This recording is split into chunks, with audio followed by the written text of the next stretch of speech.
Este incredibil, se vede Coreea de Nord la orizont, dragii mei. Trebuie să vedeți și voi asta, dar înainte de toate, dați și voi un like și un share la acest episod și nu uitați să vă abonați. Îmi face o deosebită plăcere că ați dat click pe acest video și pe această cale vreau să vă urez vizionare plăcută. Aici este Dandong, China, peste Yalu se află Coreea de Nord.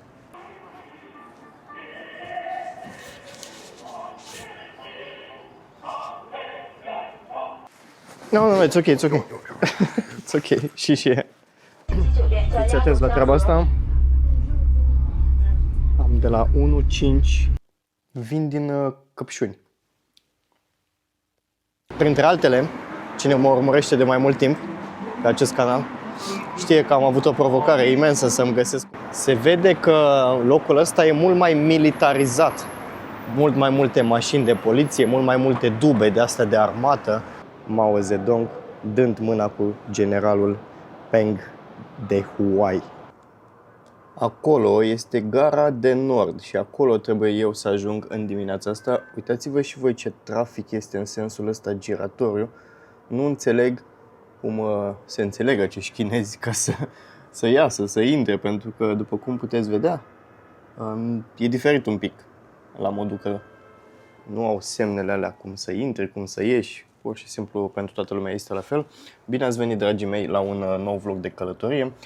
Merg la Gara de Nord, iau un tren care pleacă din Shenyang și face 1 oră și 20 de minute până în Dandong. Acolo va fi foarte interesant. Și de acolo va începe practic acest vlog, această aventură. Voiam să vă iau cu mine în acest tren pentru că este un tren de clasă G. În China, clasele trenurilor sunt puse pe litere.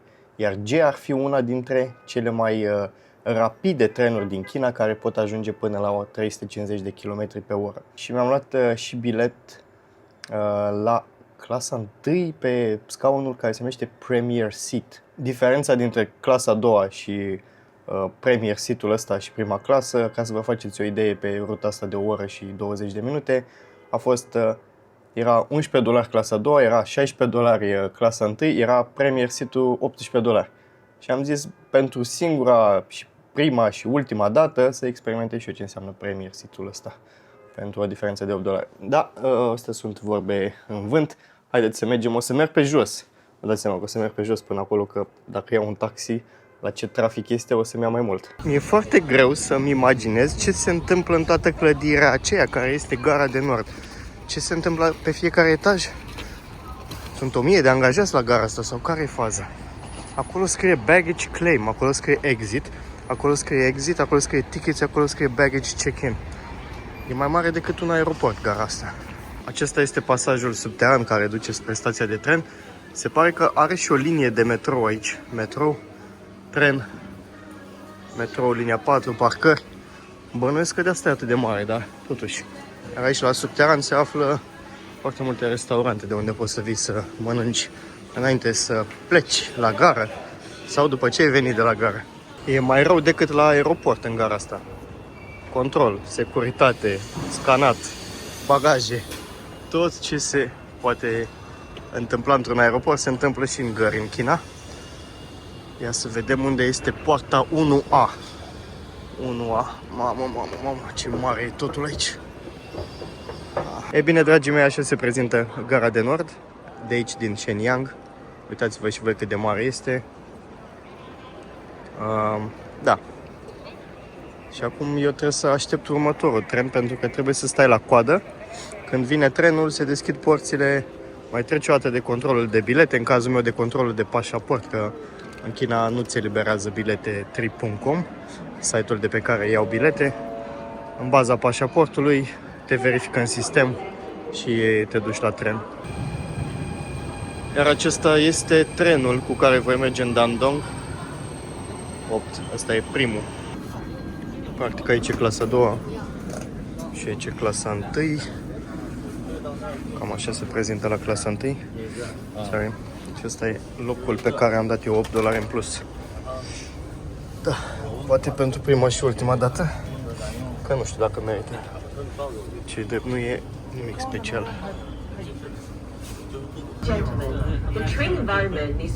Am primit o apă și am primit aici, ce am primit, ia să vedem. Niște biscuiți. Astea sunt incluse în prețul extra. Interesant. Interesant că îți dă ceva, știi? Ia să vedem ce mai sunt și astea.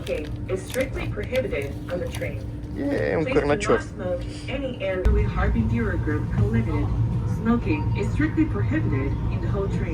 Odată ce părăsești gara, te întâmpină aici, frate, statuia lui Mao, for sure. Mamă, nu mă așteptam așa să ies din gară și să-l văd pe cel fără de care China nu ar fi fost astăzi ce este China. Faza e că pe aici n-ai voie să filmezi peste tot și poliția se cam uită așa, destul de dubios după tine, cum e mașina asta, de exemplu. Asta se uitau ăștia foarte, foarte ciudat după mine. Și știu că nu este permis să filmezi peste tot, pentru că sunt foarte mulți nord-coreeni care au venit aici pe o perioadă de 3 ani, în care lucrează în China 3 ani și după aia care se întorc în Coreea de Nord. Și ce să zic, pe ăștia n-ai voie să-i filmezi cumva. Adică nici ei nu sunt de acord să fie filmați. Și sunt multe zone unde nu prea te lasă, știi, să bagi camera. Uitați-l aici pe Mao.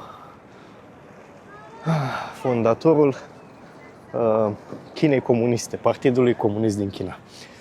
Da, o să fie o experiență interesantă orașul ăsta și mă bucur că vremea este absolut superbă. Destul de dezvoltat, mai ales având în vedere că turismul aici de ceva timp a explodat, frate, la modul super, super tare.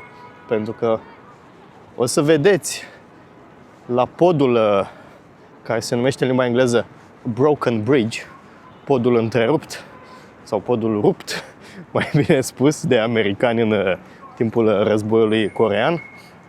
Acolo o să vedeți cât de turistică este acea zonă. Bine, are și un scop turismul ăsta, adică cum am venit și eu aici să văd podul, cum am venit să văd Coreea de Nord de peste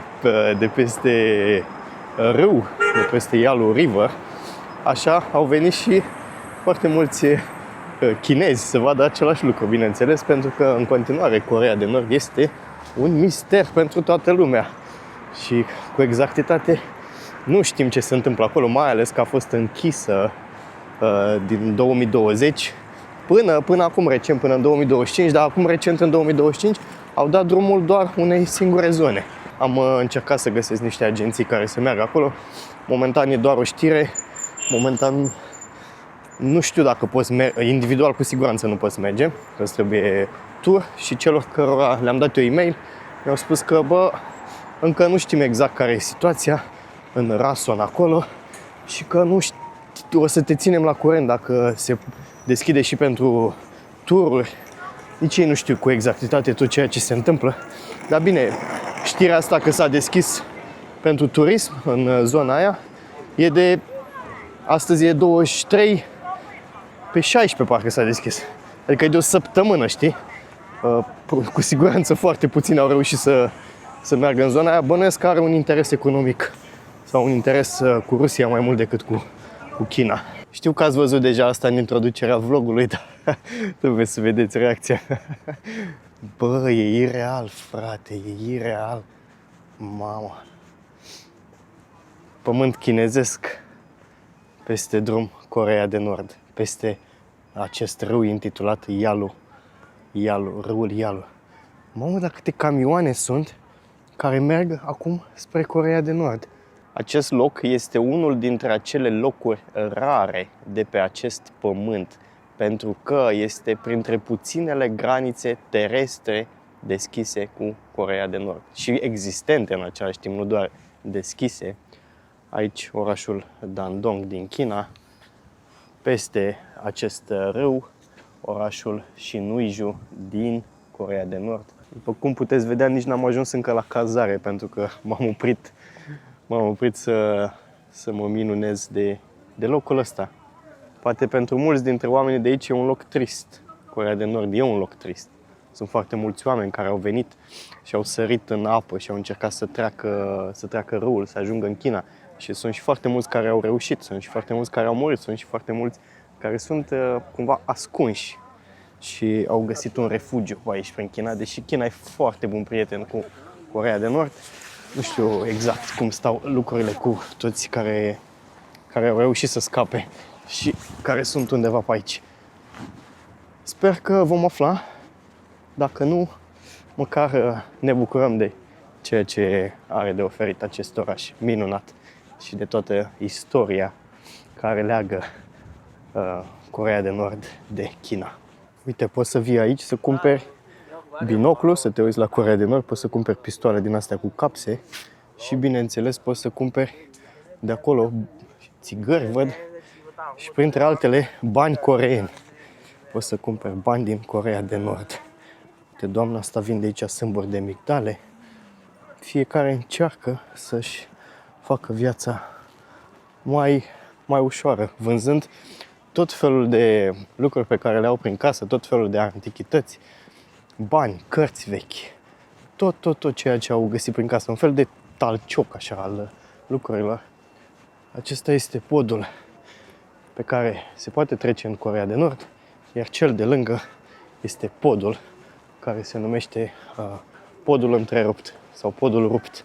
Un pod pe care americanii au reușit să-l bombardeze așa în războiul corean ca să nu mai treacă forțele Chinei și să ajute pe forțele nord-coreene în timpul acelui război. Uite și o mică piață aici, de unde poți să-ți achiziționezi tot felul de lucruri. Haine, căciuli, mănuși, matrioșca, bijuterii, țigări, căpșuni. Uite. De toate, frate. Găsești de toate, până și din ăștia, cum le zice, papagali. Să-ți cumperi papagali. Au chinezii un talent născut, știu cumva, să facă în așa fel încât să beneficieze de turism din ăsta, de-al lor local, pentru că ei nu au nevoie de turism internațional atât de mult, având în vedere că sunt 1.400.000 de oameni. Și știu cumva să facă locurile care au ceva minuscul acolo de oferit, știu să le facă foarte turistice. De exemplu, locul acesta. N-ai ce să vezi mare lucru peste drum, că nu se întâmplă nimic în Coreea de Nord. Podul care a fost bombardat de americani și atât, e un simplu pod. Dar uitați-vă și voi ce au construit în jurul râului, doar pentru a dezvolta turismul în această zonă. Uite cât de mișto este totul. Și sunt foarte multe hoteluri, unele chiar de lux, pe care poți să le iei aici. Și credeți-mă, mi-a fost foarte greu să găsesc o cameră liberă de hotel aici, pe malul râului. Am vrut cumva să fiu pe malul râului ca să fie mai aproape de tot ceea ce are de oferit orașul ăsta. Și mi-a fost foarte greu. A trebuit să amân plecarea mea cu o zi, pentru că nu era nimic, aproape nimic disponibil. Ce era disponibil era de la câteva sute de dolari, prea mare pentru stilul meu de călătorit. Și am găsit o cameră decentă, care nici măcar nu e într-un stil chinezesc. O să vedeți imediat cum arată camera mea. Dar măcar are vedere la râu și pot să văd Coreea de Nord de la mine din cameră. Sau cel puțin așa cred. Cred că aici este hotelul unde m-am cazat eu, dar nu sunt convins. Pentru că în China niciodată nu știi cu exactitate unde se află locația hotelului tău. Întotdeauna numele de pe hotel, mai ales de pe pensiunile astea, este altul față de cel pe care îl găsești pe aplicația Trip. Sper că pe aici. Nu e nimeni aici, nu? Hello. Hello. I'll give you my passport. Adrian, Radian. Asta fumează aici. No, it's okay, it's okay. It's okay, 谢谢。水免费，不要 money，不要 money， 不要 no money， money， no no money， money， free 免费。 Free. Hey. Everything I'll take. Yes, yes. Le iau pe toate. Sunt pe gratis, cică. Hai să vedem cum arată camera. Camera e într-un stil japonez, frate. E fără pat, e cu tatami pe jos. Hai să vedem cum se prezintă genul ăsta de cameră aici. Cartela. Ok. 不要拔这个开门，这个。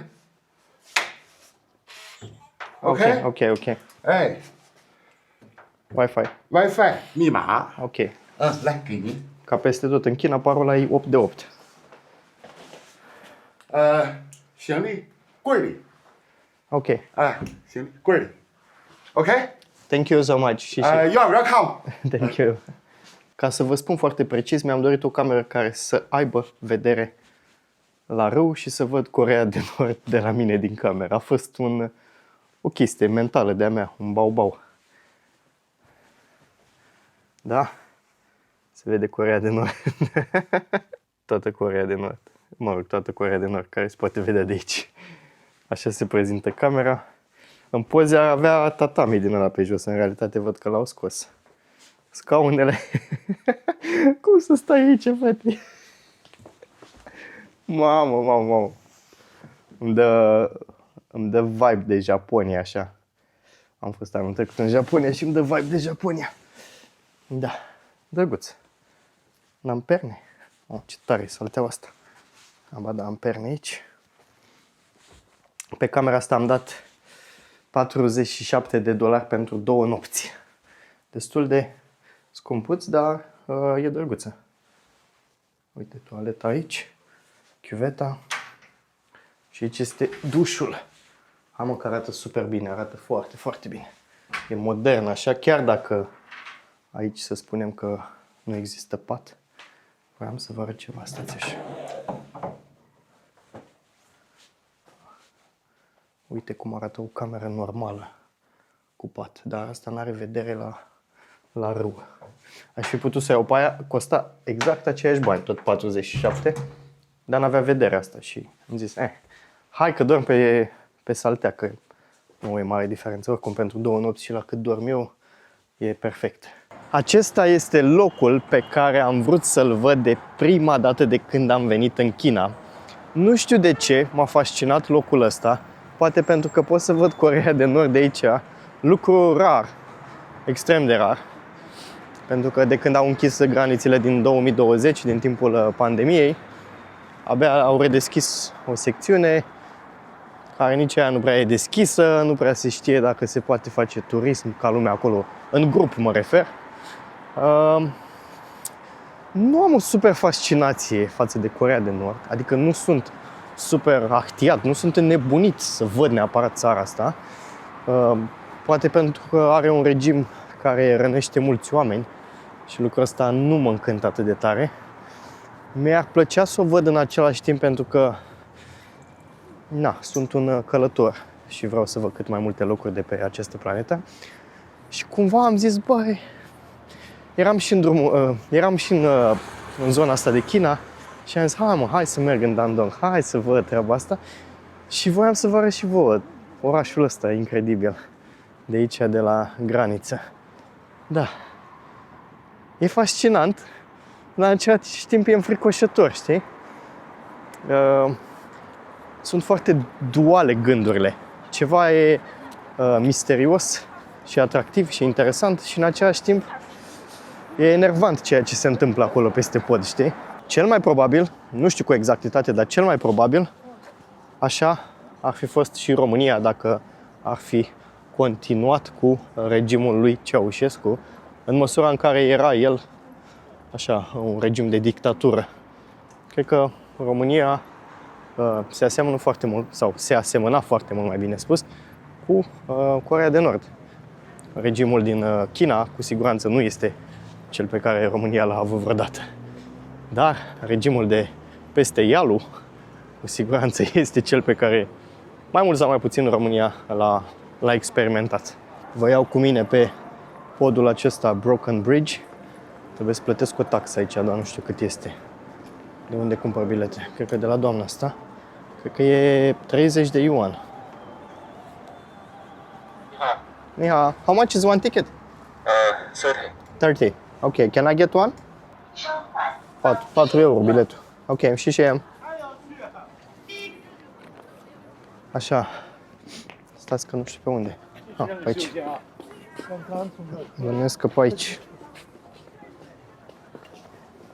Vedeți, cum vă spuneam, au făcut o atracție turistică din asta și mai fac și bani.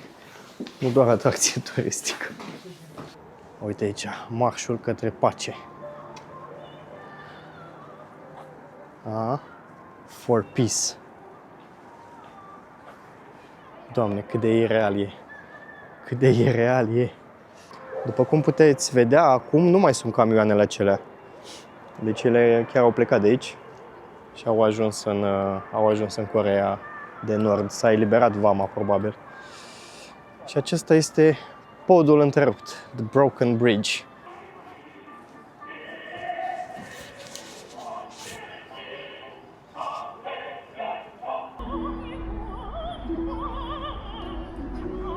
Ia auziți muzica de aici.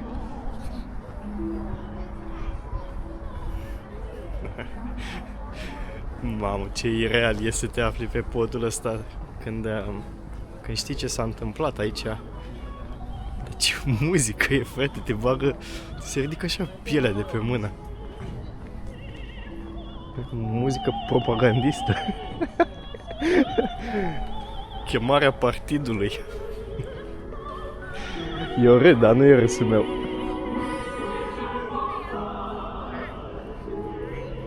Vine cineva din Coreea de Nord, frate. Vine în China, uitați, un autobuz. The shit is for real. Mamă, ce tare.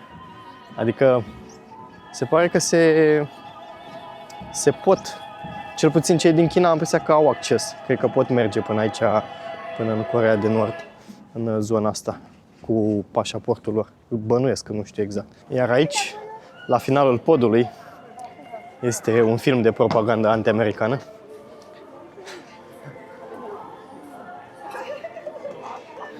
Știți cum e? În zona asta, americanii sunt răi. În America, comuniștii sunt răi. Și e un ping-pong din ăsta. E un ping-pong din ăsta, un război rece care nu mai e rece, dar încă e acolo.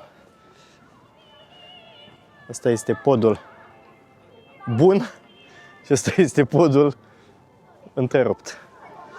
Cam până aici se poate ajunge. Aici marchează de fapt sfârșitul podului. Uite, nici n-ai voie să te duci până în capăt de tot. Sunt lanțurile astea. Anunțurile astea bănuiesc că îți spune că n-ai voie să mergi până la capăt, că să nu sar gardul de fapt. Și acum oamenii se uită aici la un film de propagandă. Uitați, americanii sunt răi, comuniștii sunt buni. Cine are dreptate, fraților? Cine are dreptate? De partea cui sunteți?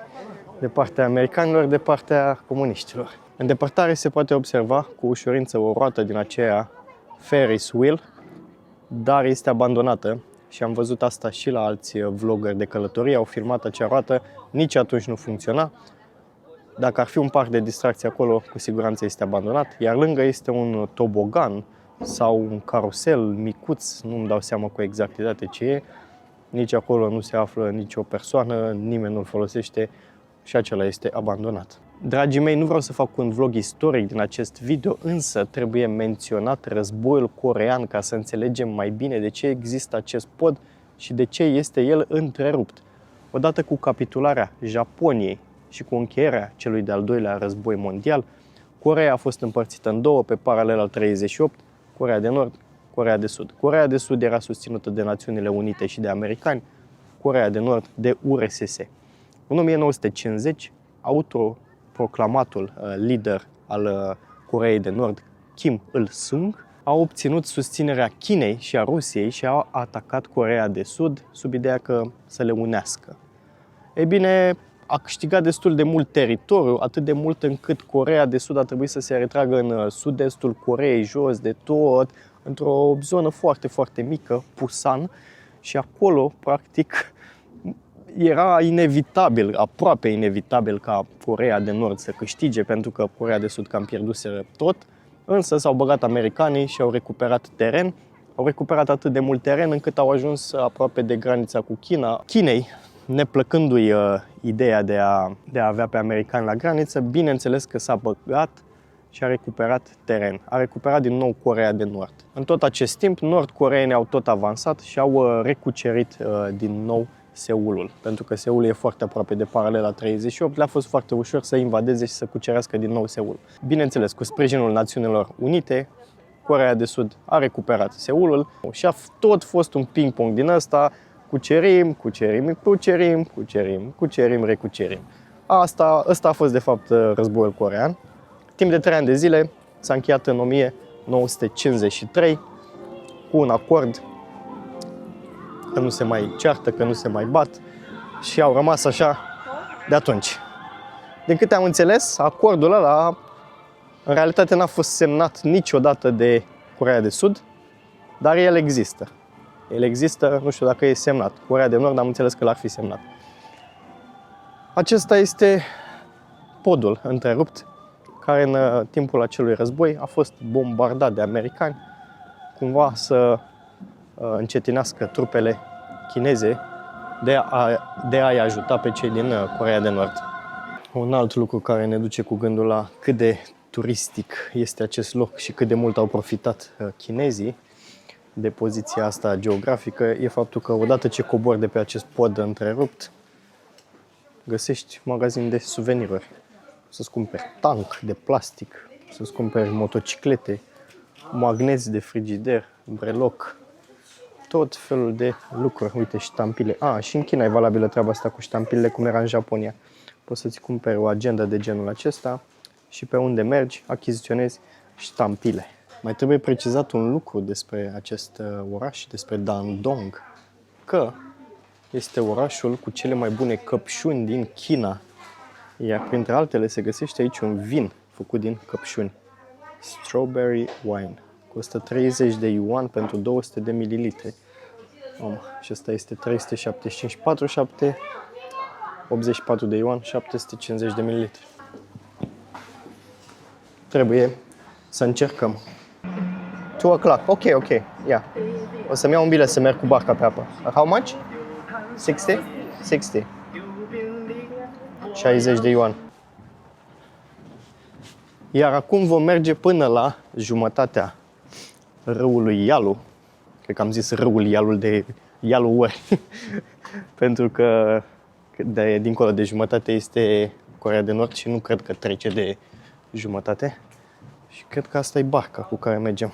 Oh. Yeah, sure. Thank you. Okay. Which one? That...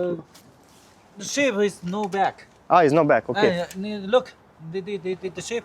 The ship, yeah. Yeah. Okay. What about the other ship? No. Okay. I'll wait there. Thank you. Thank you. Deci trebuie să aștept că barca n-a venit încă, mi-a zis băiatul ăsta. Trebuie să se întoarcă și pleacă la 2. Peste 30 de minute, cam așa este ora 2. Că în momentul de față este 1:30. Așa se prezintă vaporașul pe care am urcat acum. Sunt 5 scaune pe partea asta, 4 pe partea cealaltă. Destul de călduț aici, aș putea spune, chiar este destul de cald și destul de bine organizat. Nu sunt atât de mulți turiști în perioada asta, ce e drept, ca să poți să n-ai loc, știi, dar uite aici e cabina.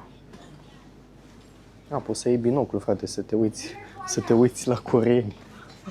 Ce tare! Stai să întreb dacă poți să... Sorry, can I take one of that? Ca să-ți iei binoclul ăsta, a trebuit să plătesc 10 yuan din ăștia, ca să pot să mă uit cu binoclu. Sunt super încântat să mă aflu aici astăzi. Nu vreți să știți cât de bucuros sunt că am ajuns aici. Oricum bănuiesc că e bine păzit și că nu poți să vii tu așa de capul tău să sari în apă să te duci în Coreea de Nord. Bine, nu știu de ce faci asta, dar să zicem invers, să pleci din Coreea de Nord să ajungi aici. Dar iese fum de undeva și văd și niște din astea de construcție așa, niște macarale. Uite, aici se poate vedea cu ușurință aceeași monedă pe două părți diferite. Aceeași monedă comunistă cu două părți diferite, cap și pajură. Diferența dintre una și alta este colosală la nivel de dezvoltare.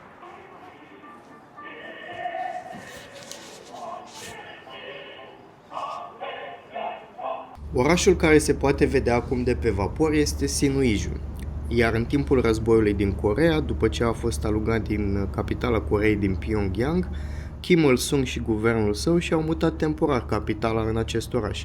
Nu pentru foarte mult timp, pentru că forțele aeriene americane au reușit să bombardeze orașul, distrugând peste 95% din el. E bine, după cum se poate vedea, astăzi a fost reconstruit, sau cel puțin așa pare. Sinuiju ar fi al 6-lea oraș ca mărime din Coreea de Nord, cu o populație de 360.000 de locuitori. Acest oraș are complementul obișnuit al industriilor locale, concepute ca parte a eforturilor comuniste, ale regimului comunist, de a face ca localitățile, adică orașele, să producă singure multe dintre necesitățile zilnice și produse din industria ușoară. Aceste întreprinderi, în general, sunt înfometate de resurse și de ani de zile au funcționat la un nivel foarte scăzut, dacă chiar deloc. Se pot observa foarte multe vapoare ruginite, demne de a fi parte dintr-un muzeu al fiarelor vechi. Curios este faptul că se pot observa oameni care lucrează acolo, parcă sudează ceva, sau mai bine spus că decupează bucăți pentru fier vechi.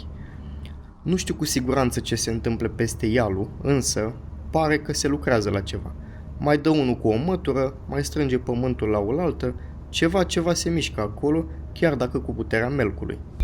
Stați așa că îmi cumpăr bani din Coreea de Nord, pentru că cine știe că voi ajunge vreodată în Coreea de Nord. Ok. Și ia să vedem ce mi-am cumpărat aici, dragii mei. Fiți atenți la treaba asta. Am de la 1.5, 10.005. Nu mă întrebați ce valoare au în Coreea de Nord banii ăștia. Uite pe aici.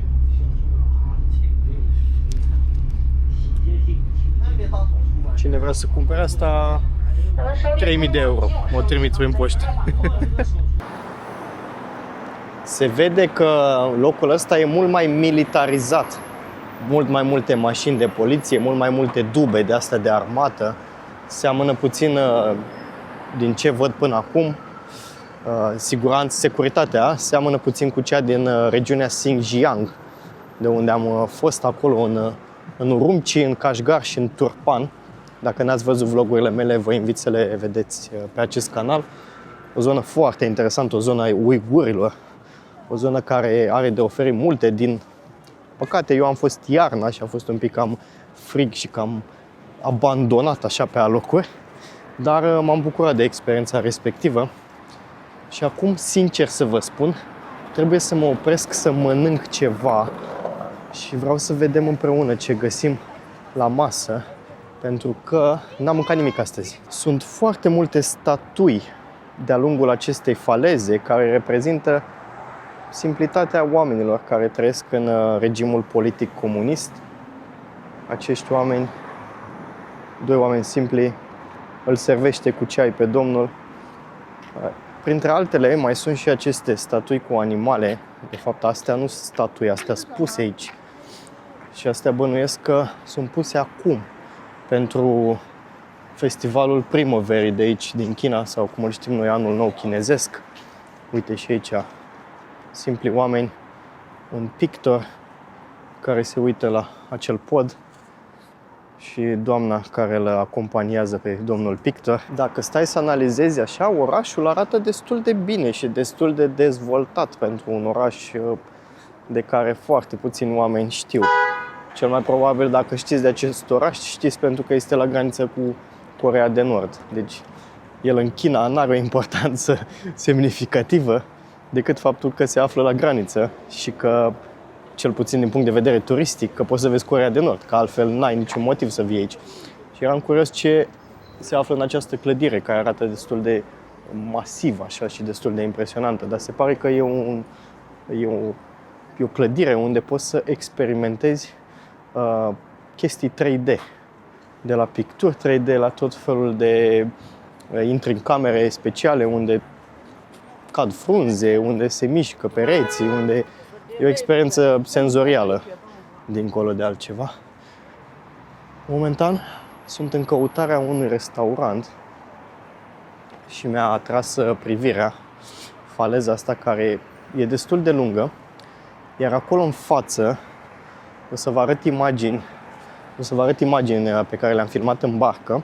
Acolo în față există o mică insulă pe partea Chinei care are câteva hoteluri și câteva clădiri înalte. Inițial am vrut să mă cazez la unul dintre acele hoteluri, dar era dincolo de bugetul meu. Era, nu știu, cred că erau aproape $100 pe noapte un hotel acolo. Puteai să stai la un etaj superior și să vezi mai mult din Coreea de Nord, sau cel puțin cât îți permite să dai și tu zoom la telefon, că tot ce am filmat cu telefonul. Vă rog să-mi scuzați calitatea imaginilor pe care le vedeți de peste Yalu, pentru că telefonul are o limită la cât de mult poate să dea zoom. Nici măcar nu știu dacă ai voie să vii cu o cameră mare, cu un obiectiv din acela imens, să dai, nu știu, 600, 300 zoom, să poți să vezi mai în detaliu și mai clar ce se întâmplă în Coreea. Habar n-am, dar nici nu am un obiectiv de genul acela, o lentilă de acel gen. În primul rând, greutatea și în al doilea rând, financiar vorbind, este scumpă rău tare de tot. Peste $5.000 lejer. Una care să-ți permită să vezi foarte bine de la distanță. Aici se montează decorațiuni pentru festivalul primăverii. Acolo văd că s-au montat deja. Ce tare! Și astea noaptea luminează foarte, foarte puternic și dau așa o atmosferă foarte frumoasă orașului. Uite ce drăguță e chestia asta. Și peste drum aici, stați așa că eu îmi rup gâtul, au lăsat ăștia întinse toate cablurile astea. Și peste drum aici, tot așa, niște personaje din acestea. Printre altele, cine mă urmărește de mai mult timp pe acest canal, știe că am avut o provocare imensă să-mi găsesc un fes. Cred că 3 sau 4 vloguri la rând au fost. Printre altele, am încercat să îmi găsesc un fes, am probat, nimic nu mi se potrivea. Nici ăsta nu mi se potrivea, dar nu mai pot. Efectiv, mi-au înghețat urechile, simt că mi explodează creierul și am decis să iau un fes. Am dat 45 de yuan pe fesul ăsta. Cred că e de fete, nu? Acum încerc să găsesc un restaurant unde să mănânc ceva. Prima masă, probabil și ultima, pe ziua de astăzi. Dar par multe locații, par închise. Nu înțeleg de ce. Poate că mulți și-au luat deja vacanțele să plece acasă de anul nou chinezesc. Am mai înțeles că se mănâncă bine și fructe de mare pe aici, dar n-aș mânca neapărat fructe de mare. Uite și aici. Pare bine pe carne, așa. Uite și aici e închis Best Beer.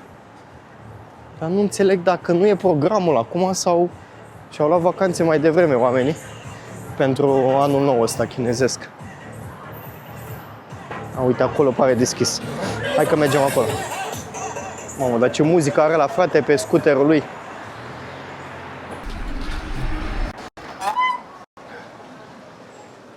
Hello, ni hao. Can I get a seat? Food. Efectiv, cred că am intrat în cel mai piperat restaurant când vorbim de prețuri. Eu n-am văzut prețuri mai mari ca astea nicăieri în China și haideți să vă și prezint așa ce poți să comanzi de aici, de fapt. Poți să comanzi din ăștia proaspeți, pești sau scoici sau fructe de mare, sau poți să comanzi ceva gătit deja. Uite și aici cu acvarii, ca în Vietnam, ca în astea. Uitați-vă și voi ce mari sunt crabii ăștia. Mamă. Ăștia sunt pe kilogram, bănuiesc. Da, mi-am comandat și eu ceva de mâncare de aici. Sper să merite cei 10 euro. Thank you. Uite și arată o porție de mâncare de 10 euro.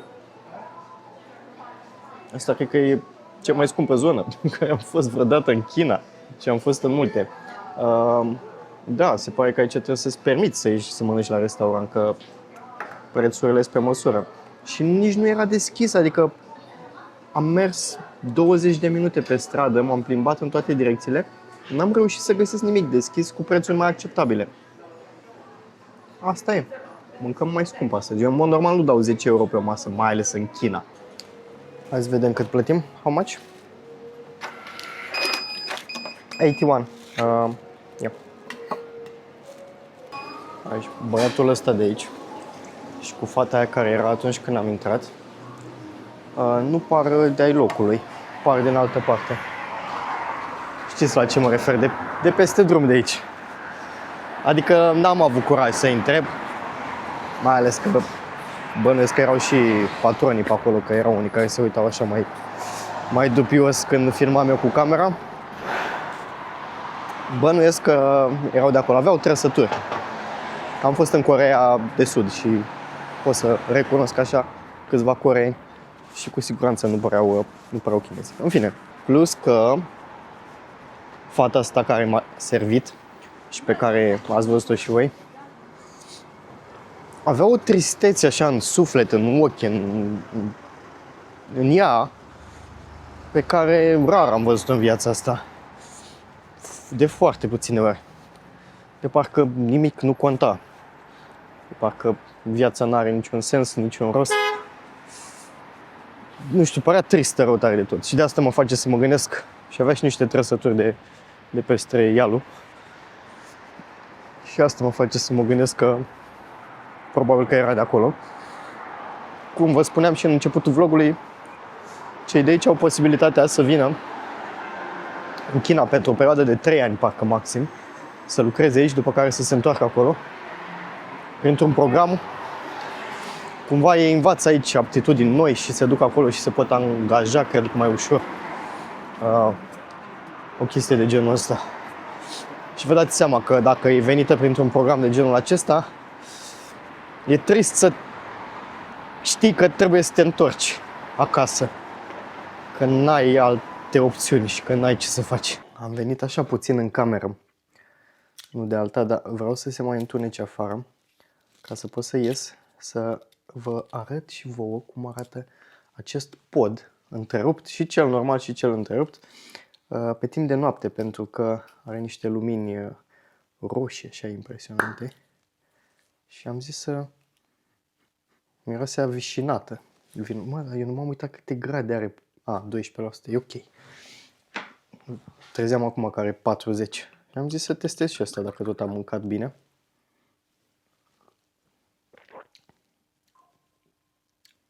Vin din căpșuni. Nu vin de la căpșuni, eu. Vin de căpșuni. Da, e interesant, că are un pic aromă de căpșune. Este dulceac, dar nu foarte dulce. E un fel de vin roze la gust și la culoare, bineînțeles. Dar are gust de vin roze cu puțin aromă de căpșuni. Sincer să vă spun, oare e făcut din căpșuni? Sau e făcut din struguri și are un pic de aromă de căpșuni băgată, nu știu. Dar e o chestie de încercat și nu e rău deloc. E chiar băubil. Putem observa acum pe timp de noapte că acest pod s-a aprins și odată la câteva minute se schimbă culorile din roșu în verde și tot așa. Pe lângă asta mai putem observa un lucru, mai putem observa faptul că în Sinuiju sau în Sinuiju sau Sinuiju, cum se spune, nu știu exact cum se pronunță, sunt ceva lumini aprinse. Acei 360.000 de oameni, dacă sunt 360.000 de oameni, sunt reali sau cel puțin o parte dintre ei există și locuiesc aici, peste râu. Da, voiam să vă prezint așa pe scurt cum se prezintă, voiam să vă prezint cum se prezintă orașul pe timp de noapte, pentru că E drăguț. Uite, s-au aprins și animăluțele astea. Ăsta nu știu ce este. E șarpe. Ăla este dragon, căluț și tot așa.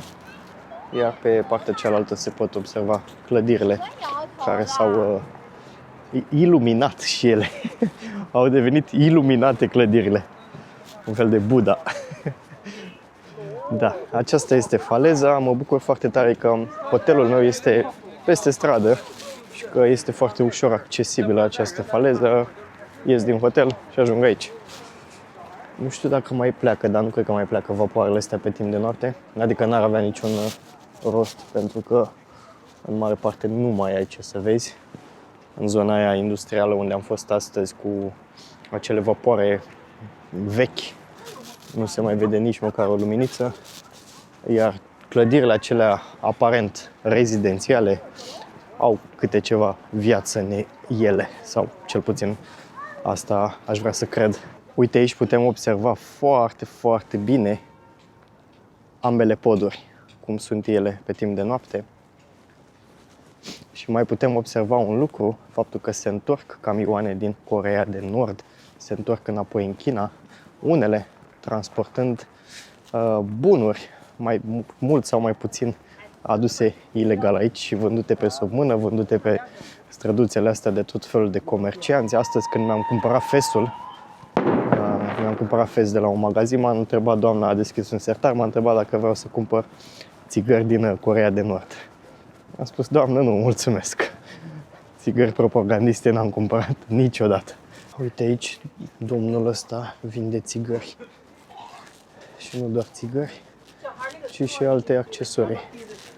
Dacă te interesează, să vii să faci shopping aici. Printre altele putem observa și această mașină de noapte a poliției care verifică în mod constant dacă trec oameni ilegal granița, dacă sunt bărci care aduc oameni din Coreea de Nord aici sau invers, dacă pleacă din China spre Coreea de Nord ilegal. Nu știu de ce ar pleca din China spre Coreea de Nord, dar mă rog, să zicem că și-ar dori să viziteze treaba asta într-un mod ilegal. Și acea mașinărie a poliției, sunt mai multe plasate aici pe faleza asta, verifică în mod constant dacă sunt bărci pe apă neautorizate sau dacă sunt oameni care înnoată, au cojones să înnoate pe frigul ăsta la 3 grade afară, da? Mă rog, să zicem că disperarea te duce în puncte disperate în viață. Uite și aici ce drăguție. China Hydrology. Nu știu ce înseamnă asta cu exactitate. Ia să vedem. E un fel de far ăsta, nu? Nu e far. E altceva. Are legătură cu apa, dar nu știu exact ce face. Aceasta este faleza, destul de lungă și duce până în cealaltă parte a orașului, după cum puteți observa. Acolo sunt foarte multe clădiri înalte. E tot parte din acest oraș. Iar peste Yalu nimic, întuneric, pustiu. Mă rog, sunt câteva luminițe aici în port și cam atât. Hotelul ăla văd că are câteva camere aprinse și în rest pare că s-a luat curentul. Uite, ăștia se bat cu săbii aici.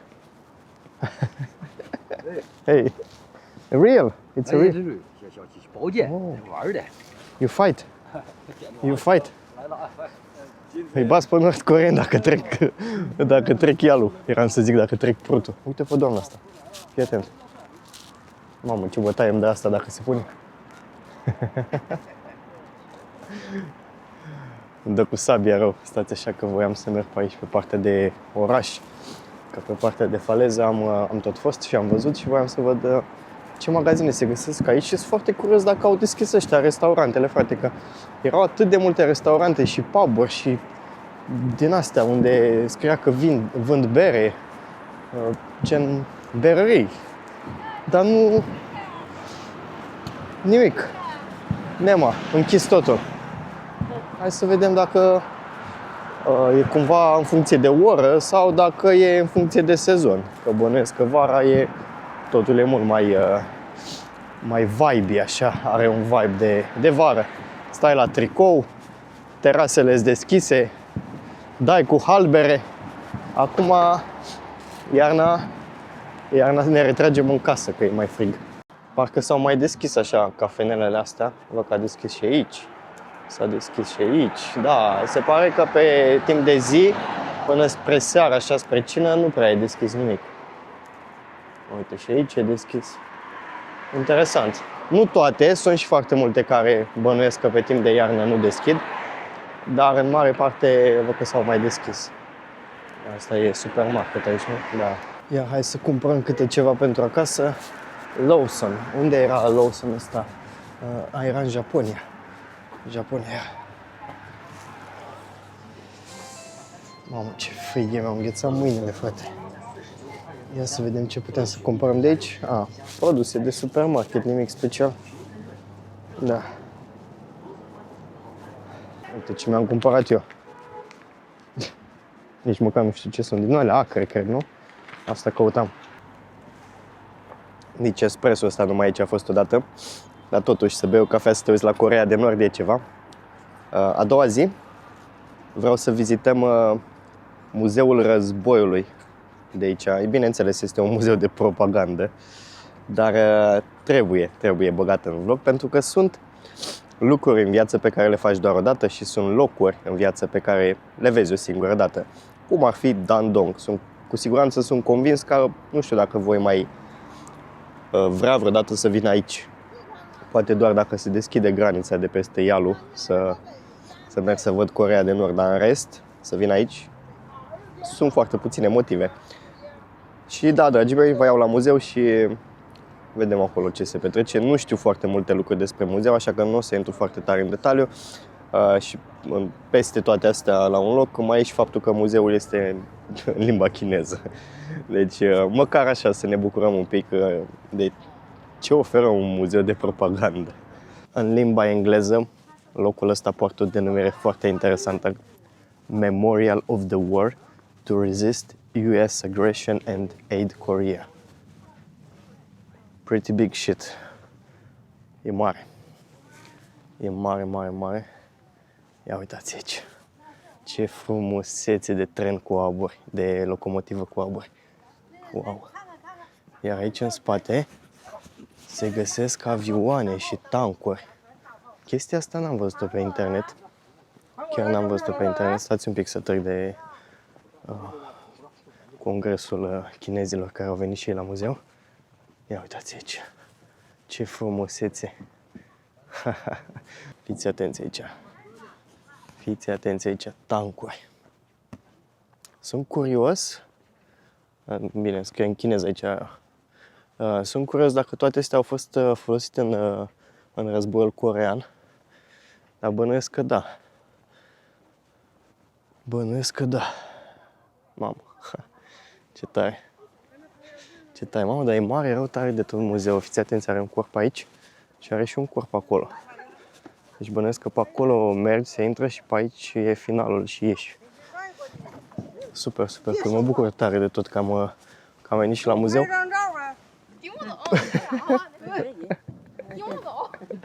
How are you? How are you? Photo. You want photo? Okay. Okay. Smile. Okay. Și. See you.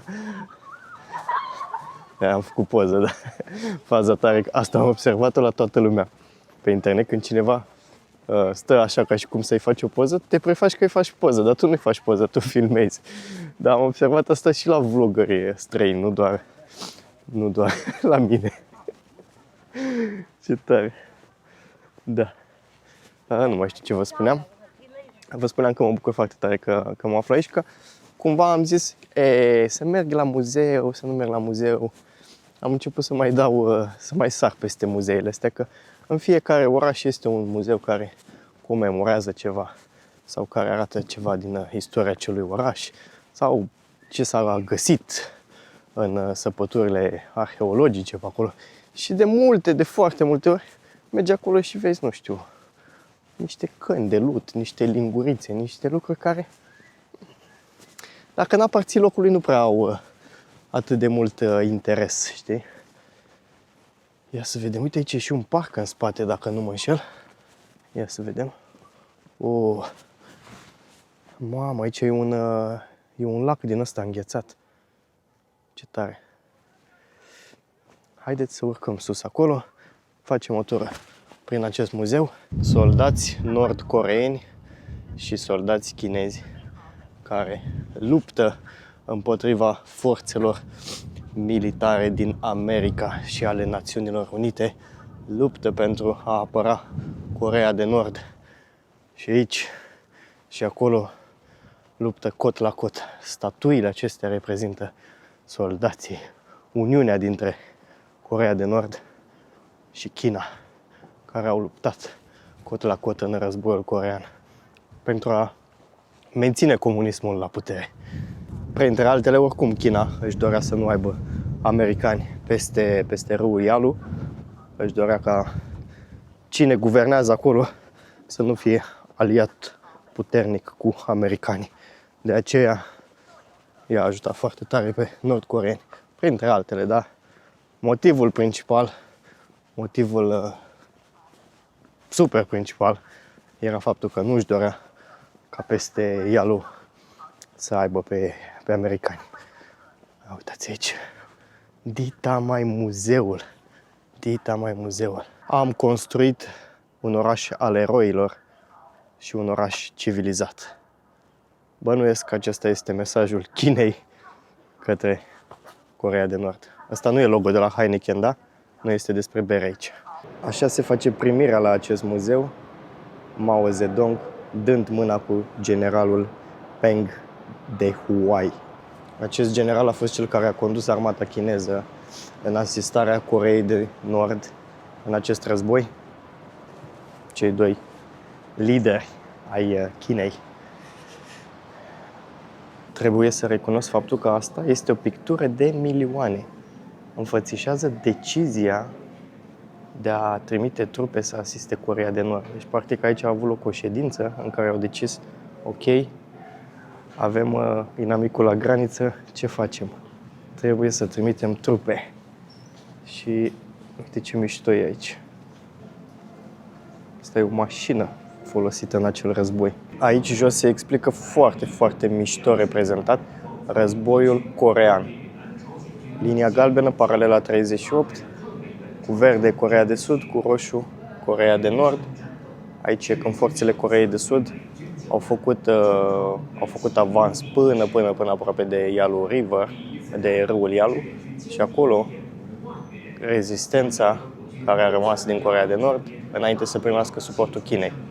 După care trupele au avansat înapoi și au recucerit partea de nord a Coreei. M-au luptat soldații, frate, iarna, prin nămeți. Imaginați-vă să fiți un soldat din ăsta iarna, să trebuiască să vă apărați țara și libertatea. Adică, nu știu, asta cu libertate e ciudată, nu? Că te gândești acum, dacă stai să o iei așa, că dacă Coreea de Nord pierdea războiul și exista o singură Coree, lucrurile ar fi stat mai bine pentru populația din Nord. Adică, să fim serioși, nu? Oamenii ar fi fost mai fericiți, țara ar fi fost mai dezvoltată. Deci aș putea spune cu ușurință că cei care și-au apărat țara în acest război, din partea Nordului, n-au apărat-o pentru libertate, au apărat-o pentru o ideologie destul de prostească, spun eu. Și foarte mulți au murit ca astăzi să nu fie liberi. Știți că multe țări luptă pentru libertate. Ei bine, ei au luptat împotriva libertății. Total împotriva libertății, dar bine, erau alte vremuri. Era greu de decis așa. Dacă partidul era la putere, nu prea te puteai opune. Nu prea te puteai opune deloc. Bă, e interesant muzeul ăsta. Ce mă fascinează cel mai tare sunt nu pozele astea, ci acele picturi, precum cea de dinainte. Mi se par foarte bine realizate. Bineînțeles, arme, armament, ca în oricare alt muzeu al războiului, lucruri care se găsesc peste tot, tot felul de arme care au fost folosite în aceste războaie. În acest război, că na, e unul singur. Dar genul ăsta de arme oricum au fost folosite în majoritatea războaielor de la vremea respectivă. Fie ele în partea Coreei, fie ele în partea Chinei, fie ele în partea americanilor. Aici se desfășoară un fel de scenă de război. Statuiete și în spate rulează un soi de film așa. De fapt nu e film, e război, e o scenă de război așa. Ia uitați. Pam, pam, pam. Pam, pam, pam. Băi, trebuie să mulțumim, cel puțin pentru moment, să fim mulțumiți și recunoscători că momentan vedem asta doar la muzee și noi și experimentăm. Că, na, știu că se mai întâmplă așa prin lume, câte unul într-o parte, câte unul într-o parte, dar parcă nu-s la aceeași magnitudine la care erau cele din trecut. Și aici mă refer la război. Deci e o peșteră unde stăteau oamenii și se ascundeau și făceau tuneluri din astea. Tunel am vrut să zic, nu peșteră. Tot felul de stații din astea, radio, arme, felinare, lopeți cu care săpau ei. Ia uite aici. Îl bandaja pe ăsta că a fost rănit. Ia să vedem ce mai e pe aici. Instrumente cu care săpau ei, de fapt, tunelurile. Mă, poate și ele. Ce să zic. Ia să vedem și aici. Trebuie să te strecuri așa, să trăiești viața în aceste tuneluri. Și când ieșai la suprafață, pac, era posibilitatea să-ți iei mare glonț în cap. Deci aici filmuleț. E scary. Toată treaba asta e destul de scary, așa, știi? Să te gândești că s-a întâmplat în realitate. Și că oamenii își făceau provizii și planuri pentru ultimele lor zile din viață, că au murit foarte mulți oameni din toate părțile, și din China, și din Coreea, și din America. Ce observ la muzeul ăsta, faptul că este foarte, foarte aerisit, lucrurile nu sunt îngrămădite.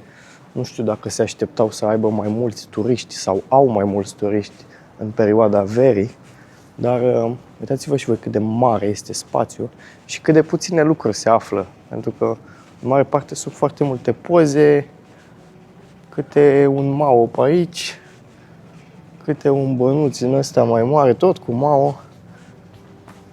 Da, uite, un pașaport, câteva poze.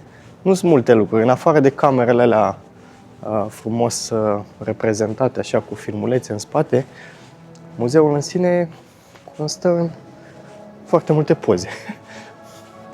Și aici un filmuleț și cred că asta e tot. E mărișor, e aerisit, e imens de fapt, dar vedeți și voi, e mult spațiu din ăsta gol. Dragii mei, sper că v-a plăcut videoul de astăzi.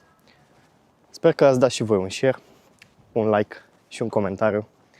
Iar eu vă mulțumesc că ați rezistat până la finalul acestui video. Vă mulțumesc că v-ați uitat cu interes și sper să ne revedem cu bine în următorul video și sper eu să fie cel de la Marele Zid Chinezesc. V-am pupat și vă doresc tot binele din lume.